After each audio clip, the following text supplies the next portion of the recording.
भारत दुनिया में सबसे ज्यादा हथियार आयात यानी इंपोर्ट करने वाला देश है, लेकिन अब भारत की कोशिश दुनिया के हथियार निर्यातक देशों में शामिल होने की है। लेकिन हथियारों के निर्यातक के तौर पर उभरने की भारत की कोशिश मित्र देशों को तेजस विमान बेचने की उसकी क्षमता पर निर्भर करेगी। भारत में बने लड़ाकू विमान तेजस को लेकर कई देशों ने दिलचस्पी दिखानी शुरू कर दी है, लेकिन फिलहाल कोई डील होना दूर की बात है।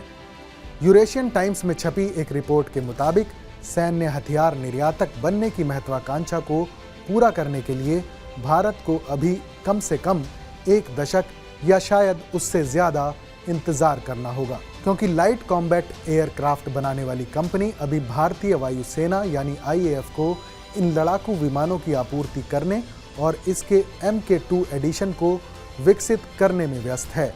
नाइजीरिया ऐसा नया देश है जिसने LCA तेजस में अपनी दिलचस्पी जाहिर की है, जो कि भारत के साथ $1 अरब अमेरिकी डॉलर के समझौते का हिस्सा है। लेकिन LCA में नाइजीरियाई रुचि का विवरण अभी तक साफ नहीं है। वो या तो इसे अपने सशस्त्र बलों के लिए खरीदना चाहता है या फिर हिंदुस्तान एरोनॉटिक्स लिमिटेड के साथ औद्योगिक सहयोग लेना चाहता है। माना जा रहा है कि इसके जरिए नाइजीरिया अपने सैन्य उद्योग को विकसित करना और मजबूत करना चाहता है। इस साल जुलाई में जब अर्जेंटीना के रक्षा मंत्री जॉर्ज तायाना भारत की आधिकारिक यात्रा पर थे, तब अर्जेंटीना अपनी वायुसेना के लिए तेजस विमान खरीदने के लिए भारत के साथ एक सौदा करने की कोशिश कर रहा था। लेकिन इस दौरान कई भारतीय मीडिया प्लेटफॉर्मों ने LCA खरीदने में अर्जेंटीना की रुचि की खबर भी चलाई थी।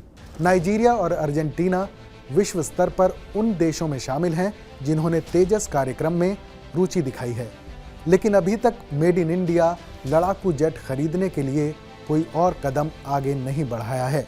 कई अन्य देश, खासतौर से अफ्रीका, दक्षिण अमेरिका और दक्षिण पूर्व एशिया के देश भी भारतीय लड़ाकू विमान में रुचि रखते हैं।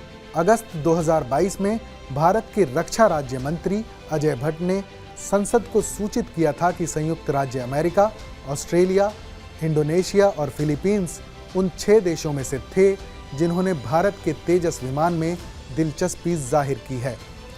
उन्होंने कहा कि अर्जेंटीना और मिस्र अन्य 2 देश हैं जो अपनी वायुसेना के लिए तेजस विमान खरीदने के इच्छुक हैं।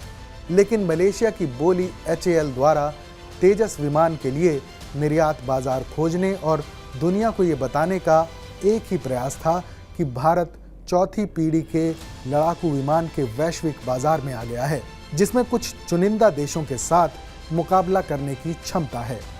अमेरिका, रूस, चीन और फ्रांस जैसे देश अपने लड़ाकू विमान खूब बेच रहे हैं।